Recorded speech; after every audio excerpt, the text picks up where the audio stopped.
Hello everyone, this is part number 23. We're going to take care of Ravager.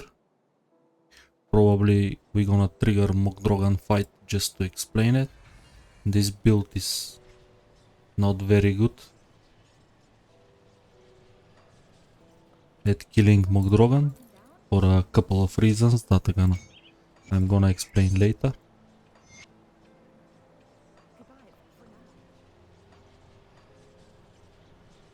So we need the stone of Mogdrogen. That's blood growth.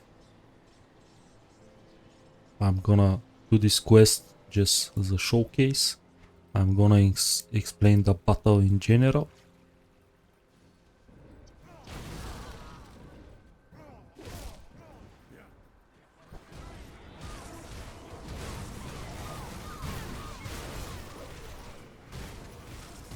In the previous episode we managed to kill Kalagadra.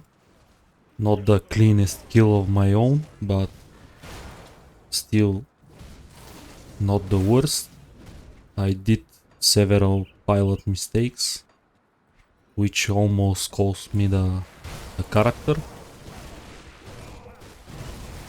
But that's how good are retaliation builds. You have much more window for mistakes compared to high DPS builds. That one wrong move and you're dead.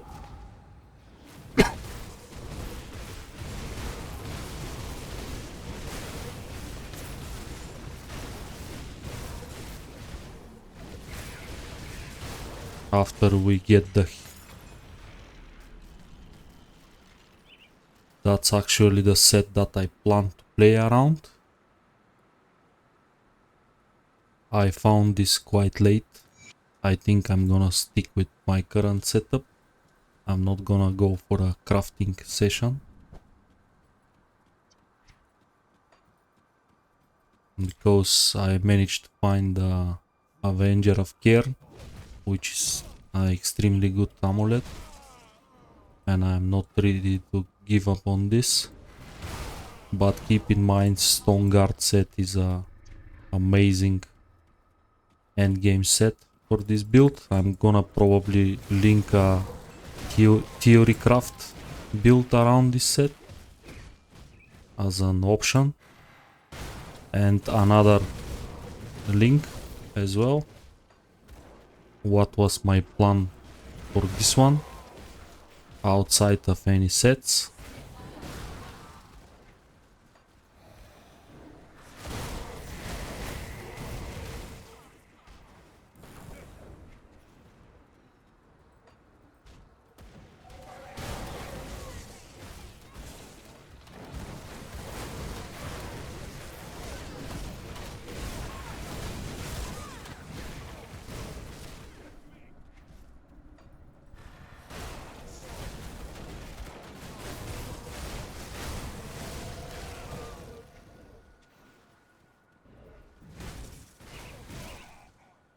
We have some bad luck with this rift.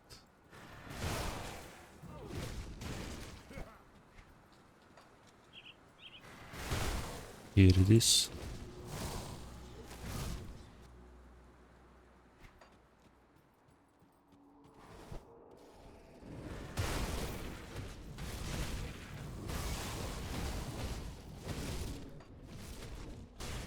We need one ancient heart.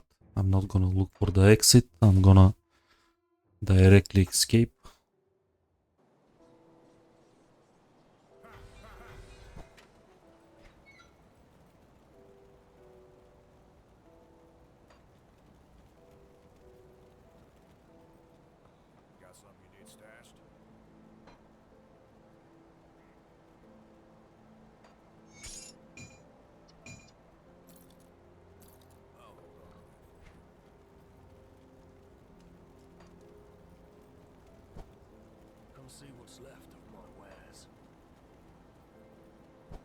Let's repair the shrine.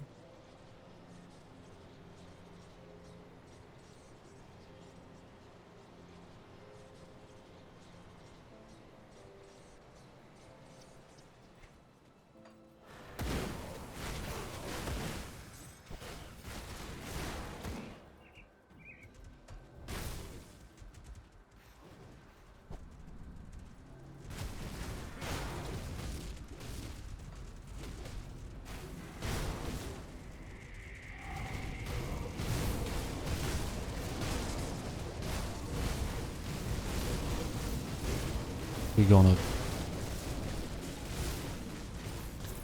clear this totem. Maybe I can find something useful.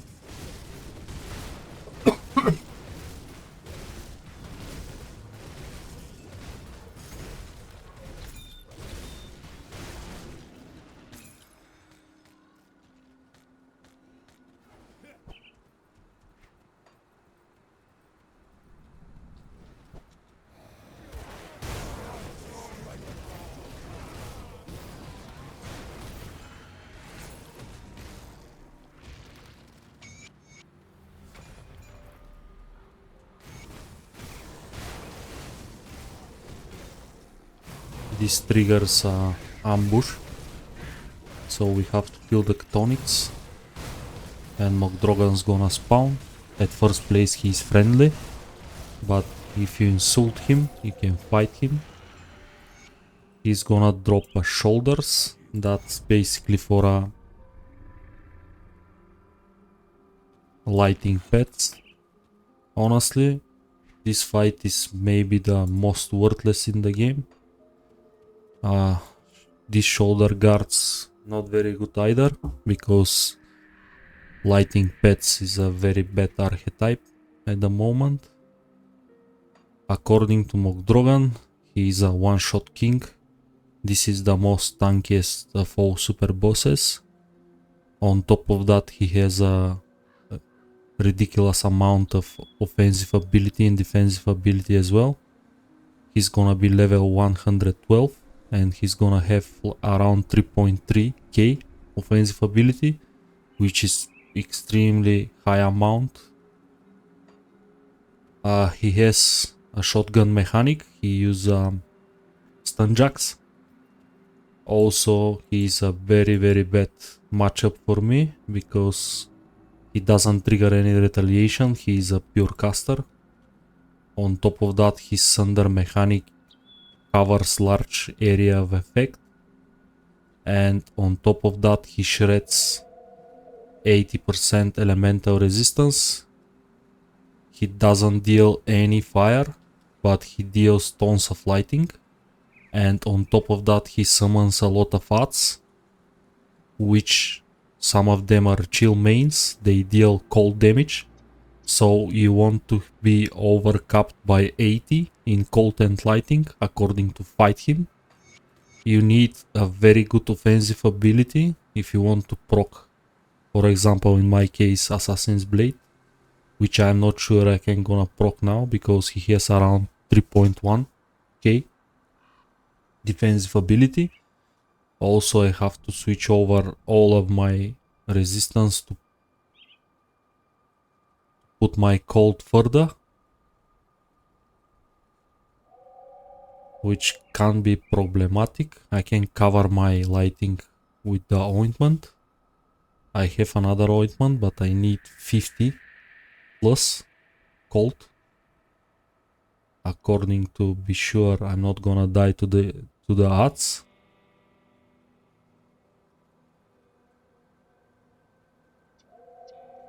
I'm just gonna trigger the battle, but I'm pretty sure I can't kill him. I'll just try to not die as well.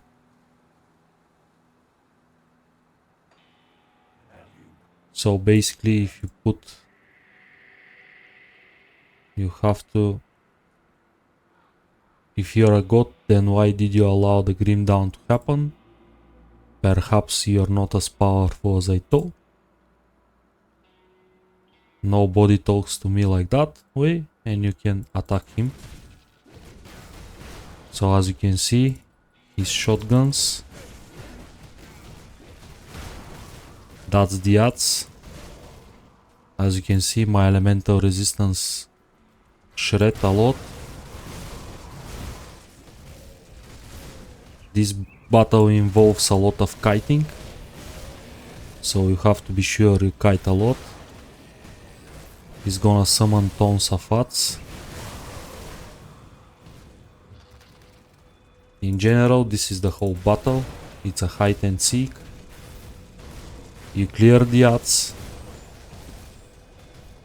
and you try to not get one shot by him. This is the thunder mechanic, this storm cloud.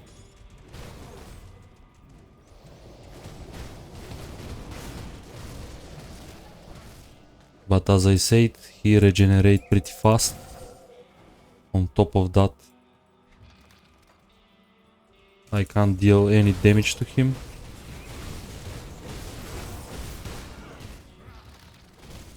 As you can see, he top up his health pretty fast.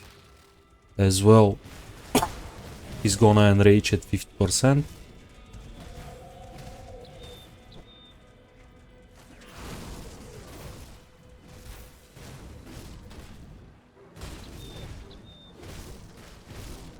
Which makes the battle even more impossible for this build. But just keep in mind, high defensive ability, high offensive ability, 80 cap over cap in lighting and cold, and you're gonna manage to do it on a high DPS build. Ideally, dot casters or CDR casters, they are a best matchup against Mogdrogen because you can deal damage when you move. For example, Ludrigan Druid, Storm Totem user. Basically, you stack a lot of electrocute damage, and the battle is much more easier.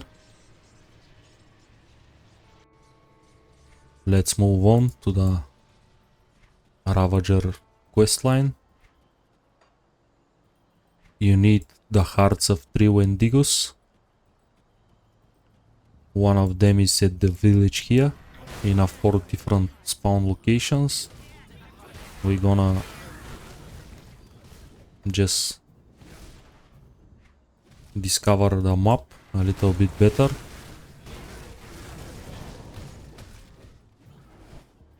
In hope to find him. Usually they're gonna pop up on your minimap.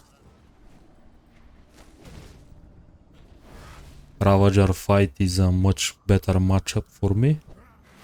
I'm gonna do Mogdrogen for you, but in a different playthrough probably. Cause this build doesn't have any proper tools to deal with casters, so it's just what it is.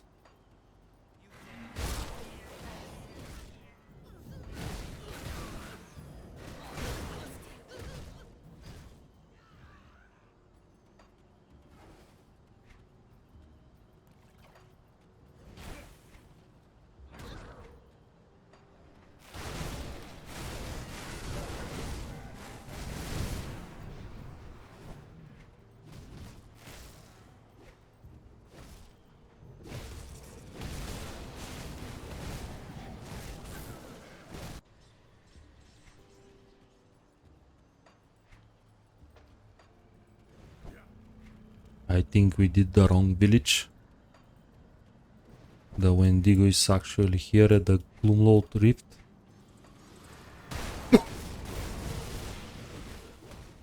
That's on me. I always struggle with this quest.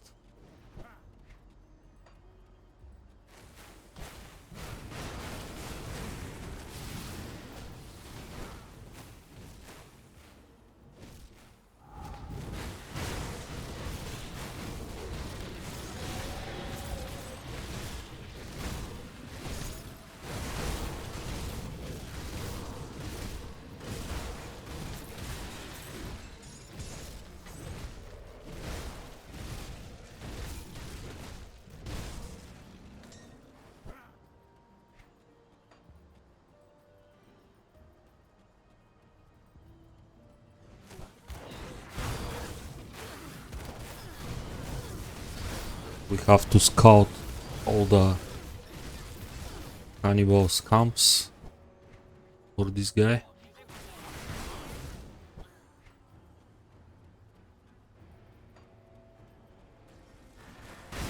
Also, we want to kill all the trees.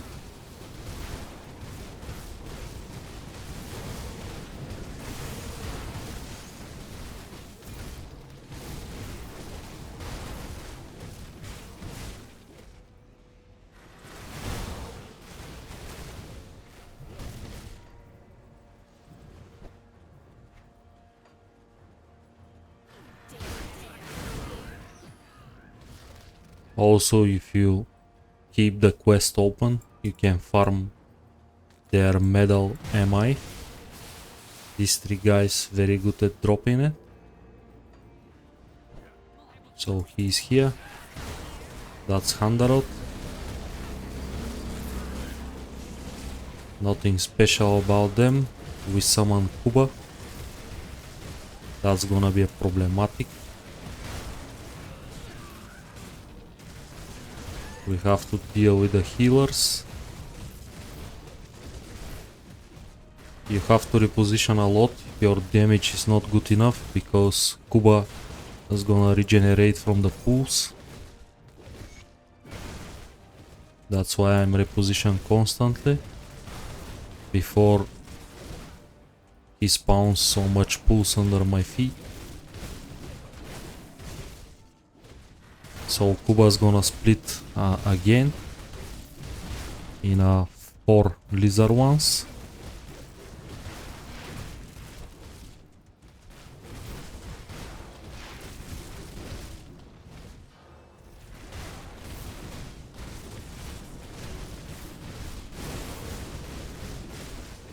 That's the final stage. They are not so tanky, but still they can leech a lot. A pretty bad pants roll. But Kuba pants is one of the very useful pants in the game, especially in DPS builds. Several endgame builds use it.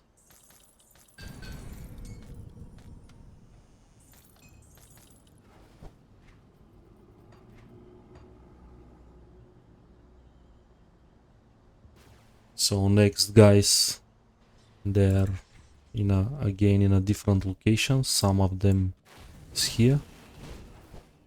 I'm gonna check first the usual spots that are close to the rift, and after that I'm gonna move forward.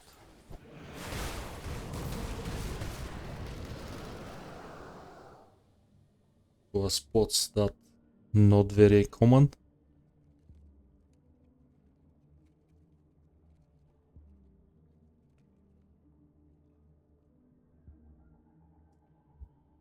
So he's not here. We're gonna move to the Ugdambok rift and check his second spawn location. I think this guy has only 2. Close to Barrowhome rift and close to Ugdambok rift. So yeah, he's here. Actually both of them here. This is extremely lucky. That's gonna save me some time hunting for them.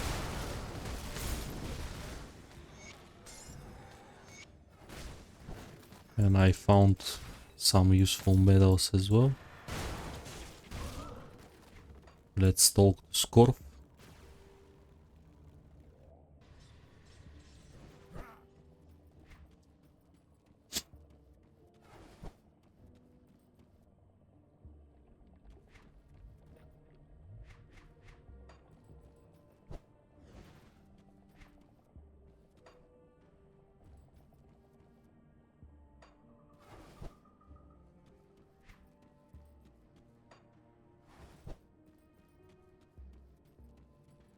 So as you can see, as I explained to you, she's dead.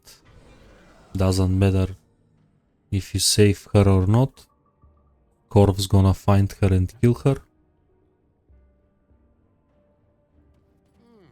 Yes, these should satisfy Ravager's hunger for a time once he is reborn. So here is the... You have to pick wisely who's gonna summon.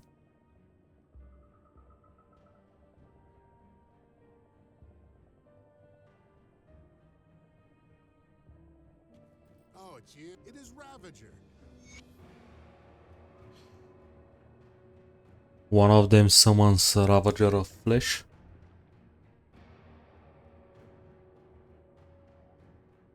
The other one summons Ravager of Soul. And the third one summons Ravager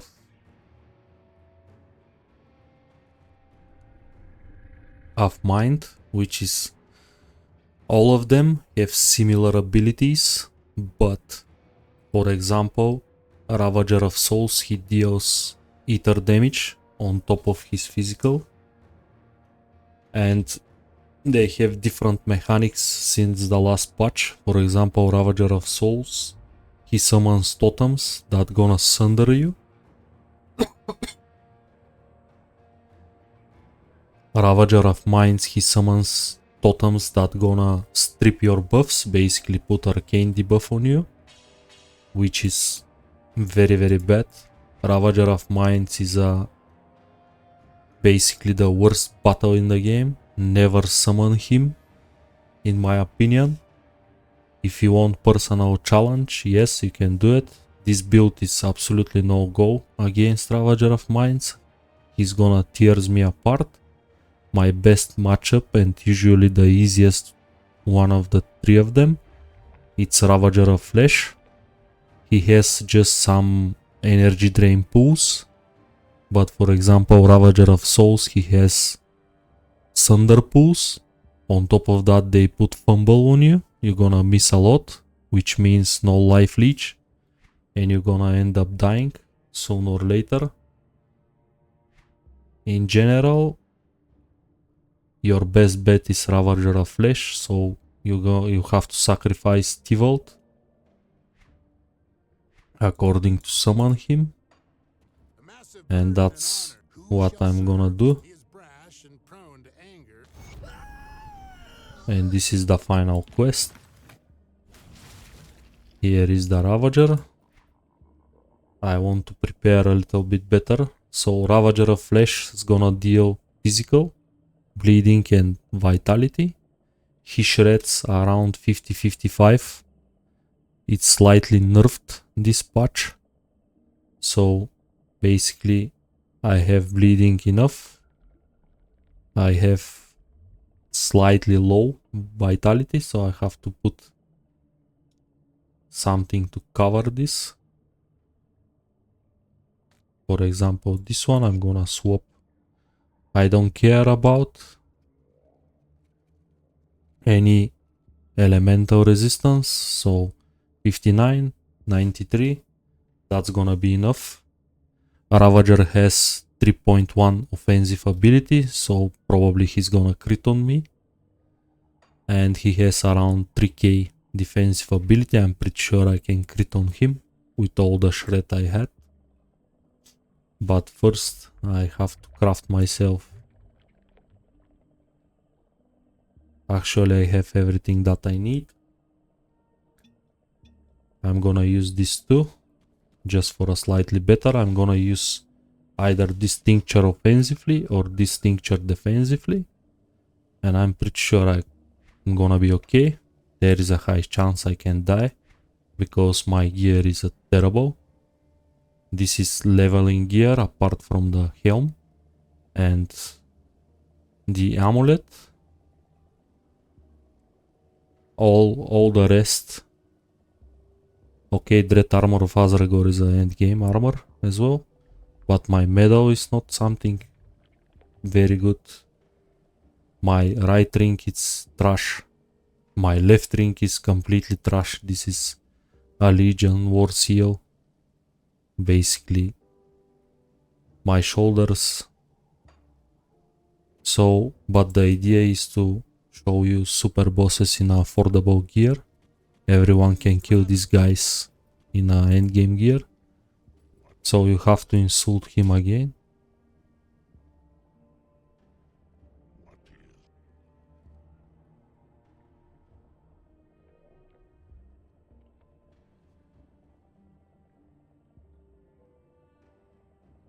I won't just stand here and take insults from you and you just attack him. He's gonna build charge attack like several builds. This is Ravager Presence. This is a very strong debuff and this is his Thunder mechanic. You want to avoid it. This one's as well. I got hit by it. I'm gonna try to face tank him in the first phase.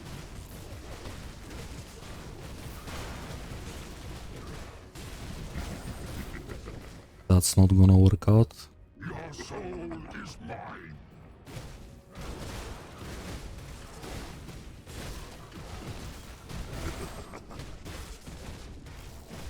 He's very fast.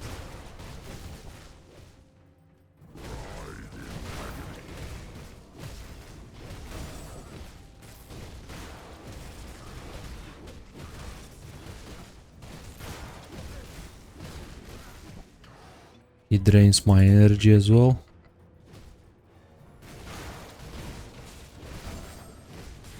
You don't want to get hit by the full combination of this attack. First hit is fine.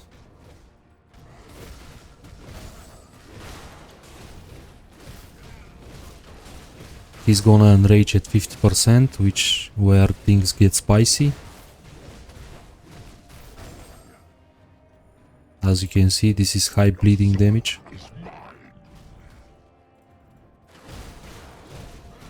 I'm gonna pop up some defensives, my potion. I'm gonna kite for the cooldowns.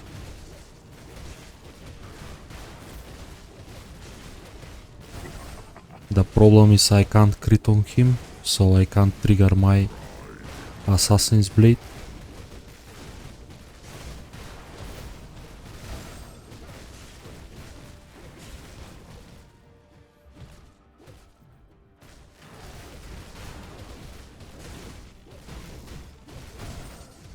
Which is a huge problem. Also my damage is pretty bad thanks to the bad gear. It's gonna be another slow battle. Very secure for the first phase.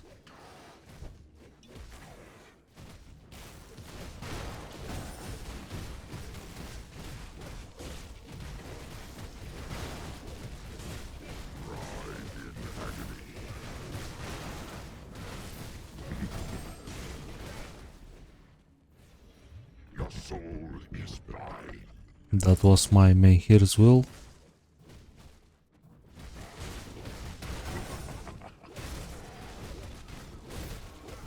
I just test if I can face tank him in the first phase, but I lost too much. He built up his attack.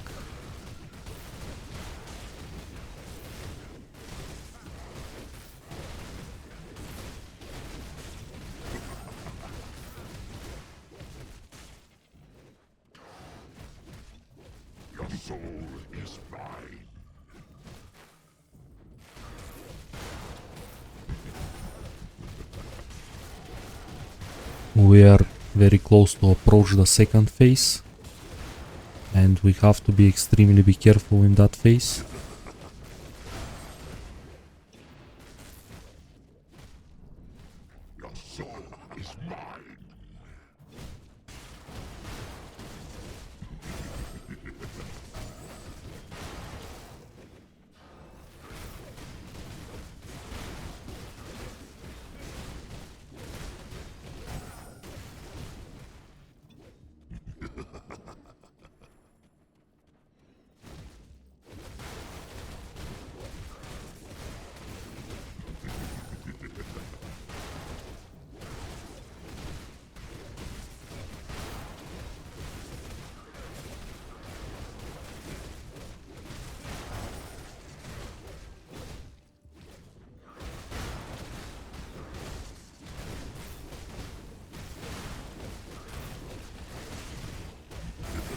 A pretty intense battle.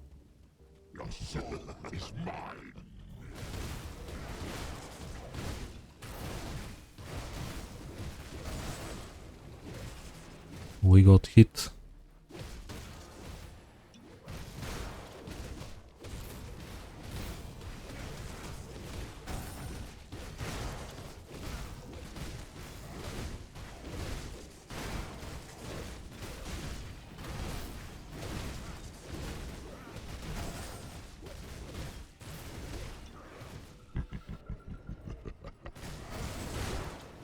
That was bad, very bad.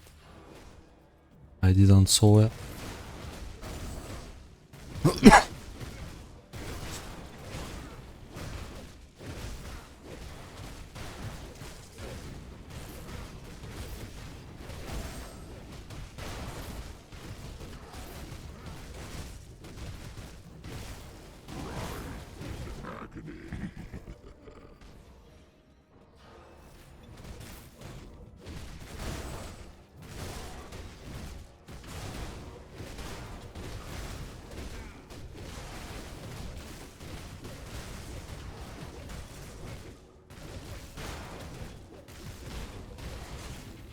Try to not talk with the NPCs. This can kill you.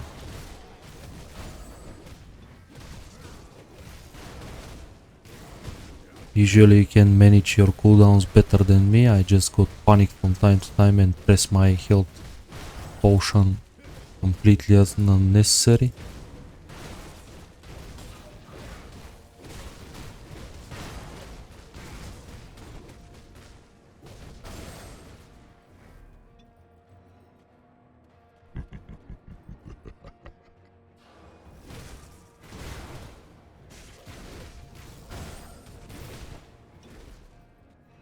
I didn't manage to escape this.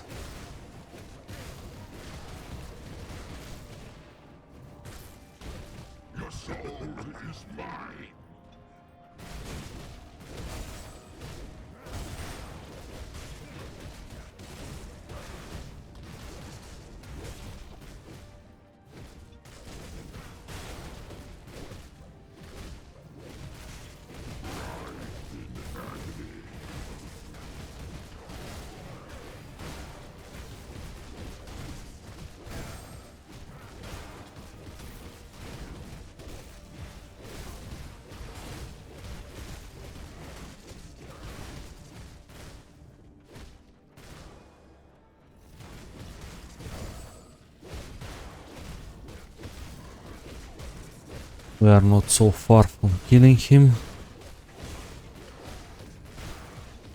The problem is he's ramping.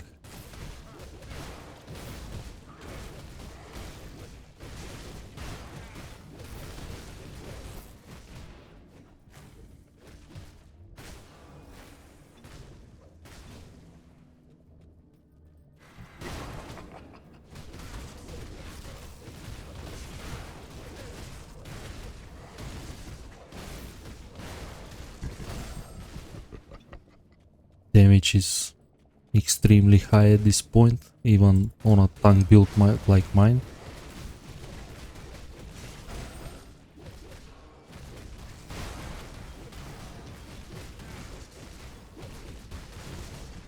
Just ramping so well.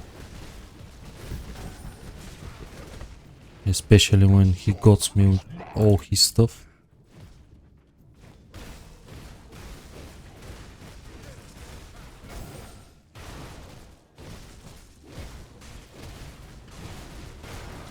We have steel cluster that we can use offensively if things get spicy.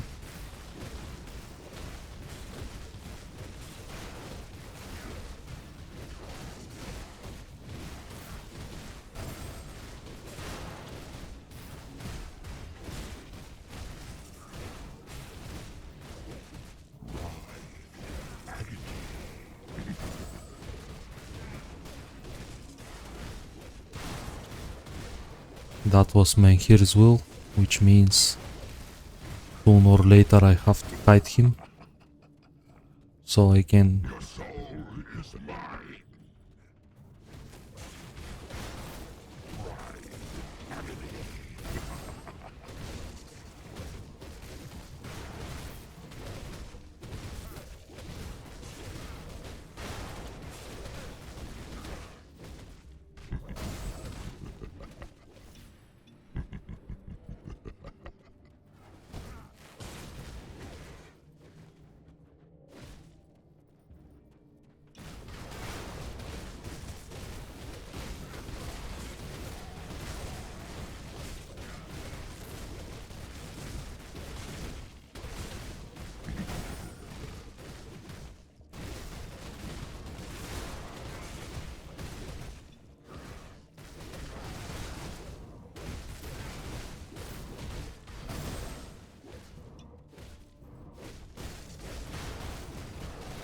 We can use cluster now.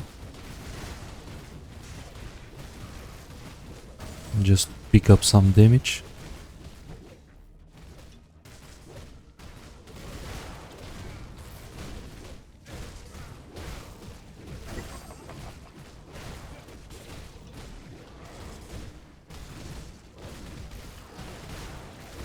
As you can see, not the fastest kill in the world, but pretty effective.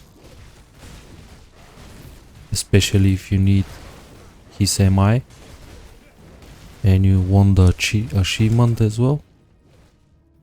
Let's not die at the very end.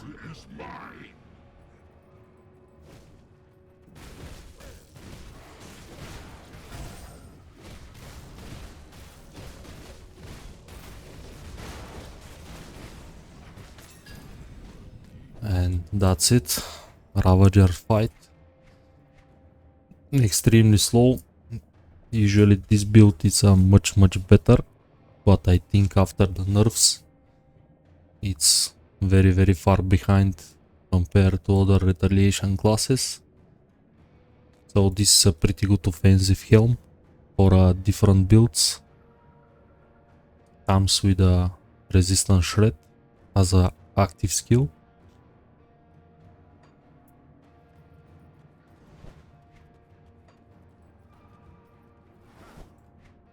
Let's do Ancient Growth as a bonus, just to get rid of this quest.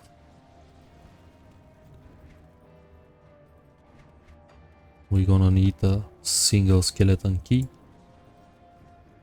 and I think with this gonna put the end of this series.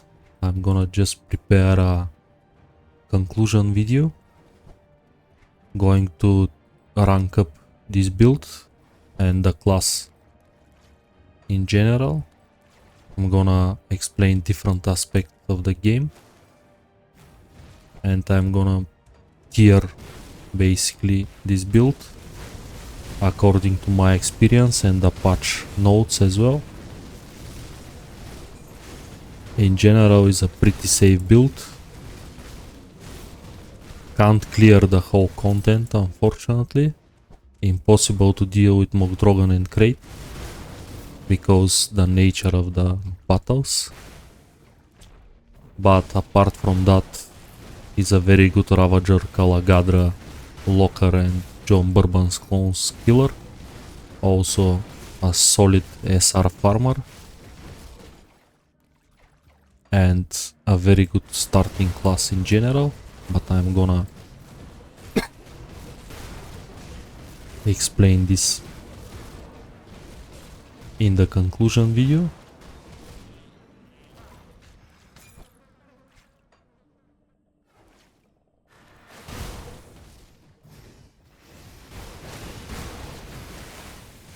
As I said, hardcore is a different game.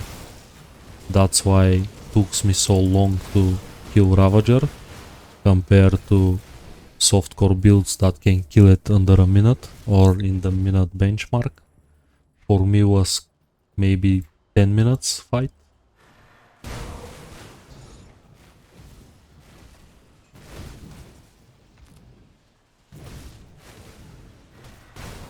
Ancient Grove is a very good farming spot for Wooden Blooms,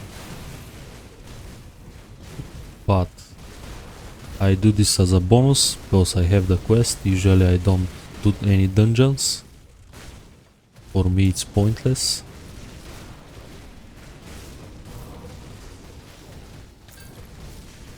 Another mythical armor of Azragor. Maybe it's better than mine.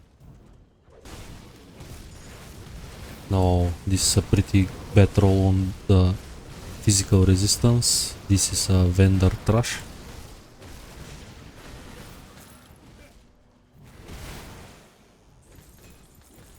Ancient Grove. Every dungeon in general comes with some sweet chests and secret areas, but still is not good enough to farm it. It's a very time consuming, and at the end you end up with one mythical or two mythical piece of gear, which is sometimes you can spend here 20 minutes. This boss is not very dangerous.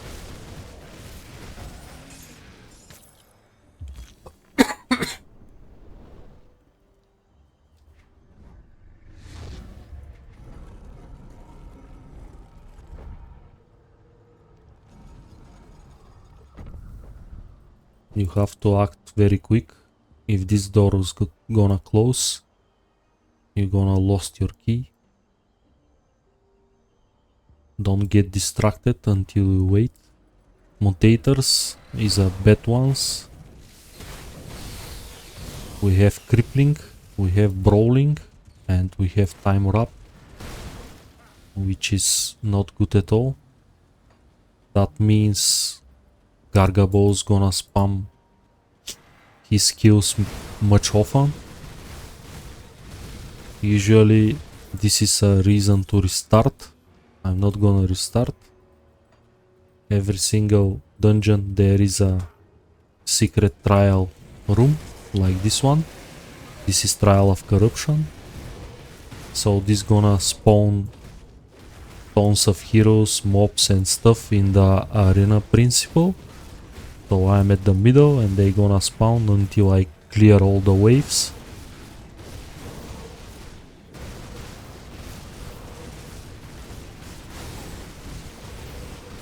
This crystal is gonna damage me as well.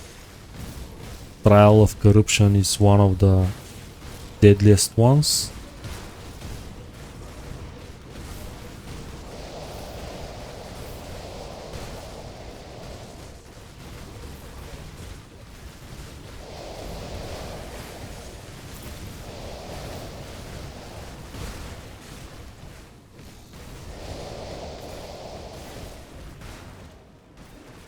But build is in a very good condition, so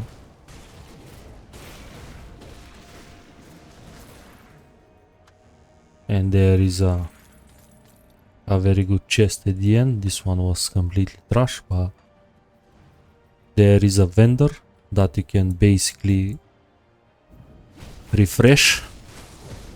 You have to go all the way down to the entrance. You're gonna in and out, and this gonna refresh, but these vendors, they got slightly nerfed. So he's gonna sell 75 version of several sets if you need it for leveling and stuff. Mogdrogen juice, this is a pretty good. And several recipes, blueprints, sorry, that you can find only here, like Mogdrogen juice. Elixir of Dragon Hu as well. That's why it's good to refresh it a couple of times until you acquire all the... This is a pretty bad spawn. This is 6-7 shamblers. They can hurt a lot.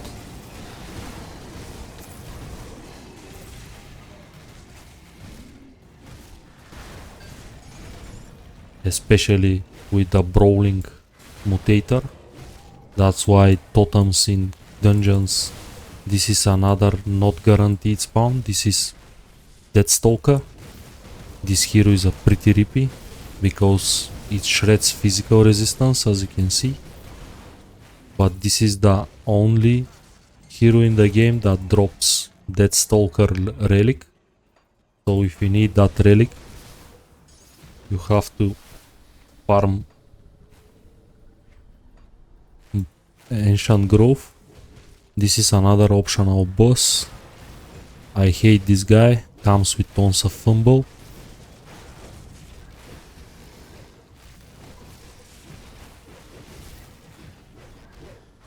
Especially in the league, when he scales in a endless dungeon, he is much deadlier. Here in the vanilla game it's a kinda joke. Still can't be very rippy if you're not be careful. But for a tank build like this, It's very easy.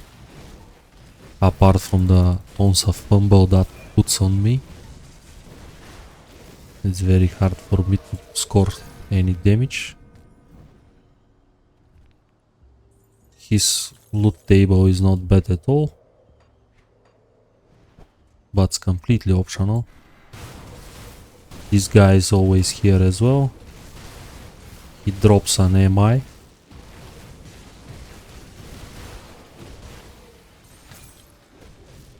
Which is Blighted Heart of. This is basically some sort of acid paladin if you want to play something mimish like this. There is a pretty good acid rune paladin in the league, but that's impossible to do it here because league has several AMIs that vanilla game don't possess. So this is basically there is one more boss encounter in the Tainted Wood,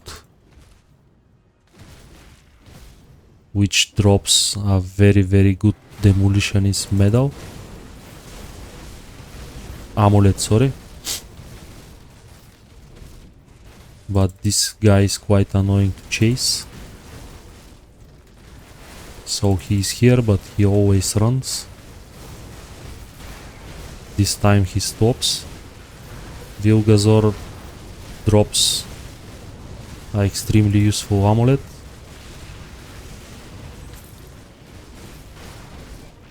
As you can see, this is basically, this can put your Saboteur.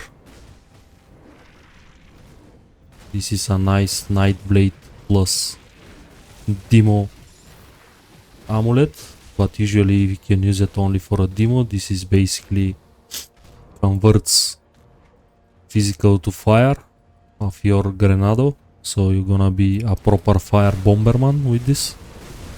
It's an extremely good leveling amulet. I prefer lighting Grenado. I found it much more useful instead of fire, but fire is an option as well. It all depends on your playstyle. You have to come in this secret area at least once in a playthrough. There is a few one-shot chests here. Encounter is not very hard. And there is a secret shield as well. Totally normal down shard. This is another shield like this one. Just this one is for fire retaliation. If you play commando, that shield's gonna be a very useful leveling tool for you. Also comes with demolitionist. Also down shard is a pretty good proc.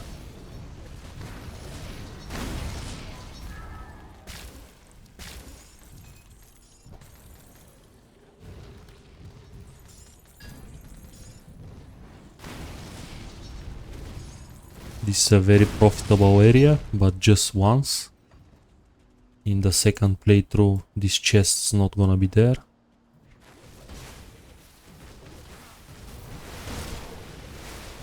Let's go face Gargabol, and I hope I'm not gonna die here.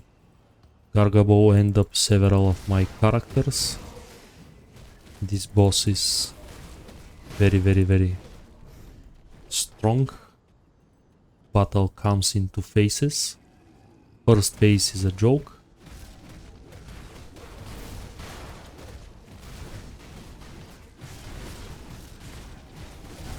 This is his slum. If you get hit by two of those, it's pretty bad because that damage ramping. First attack, if it lands, second one deals more damage. But things get spicy in the second phase. These are fully fire and chaos damage. Also these plants, they deal tons of fire damage. You want to avoid these volcanoes. He touched the ground with his 2 hands and spawned this.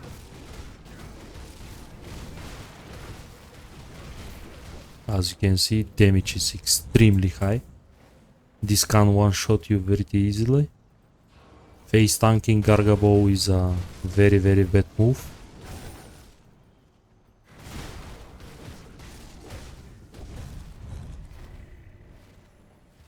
If you're standing in one place, these 2 volcanoes gonna stuck under your feet, and it's gonna lead to, this is another very dangerous attack. But let's finish him.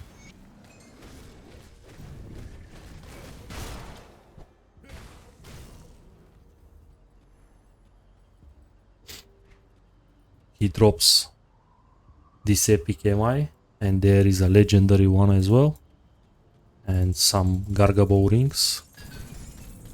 And as you can see, I spent here 15-20 minutes just for 2 items. That's completely useless. That's why dungeon farming is absolutely no go. Tatart Realm is much more profitable.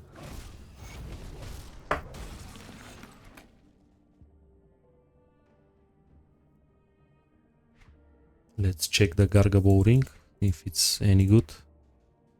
Because it's a physical base ring, so can be slightly useful if I manage to find it.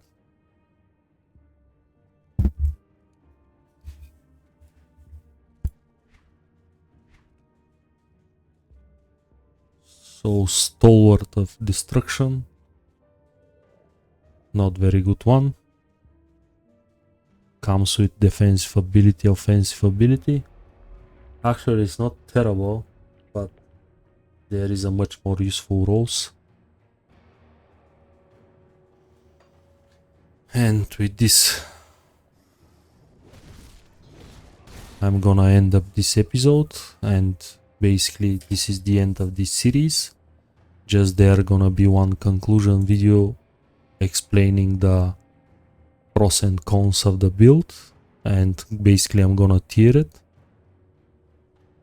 according to my experience and my tests in a different builds as of current patches. So thank you everyone for watching, stay tuned for the next one.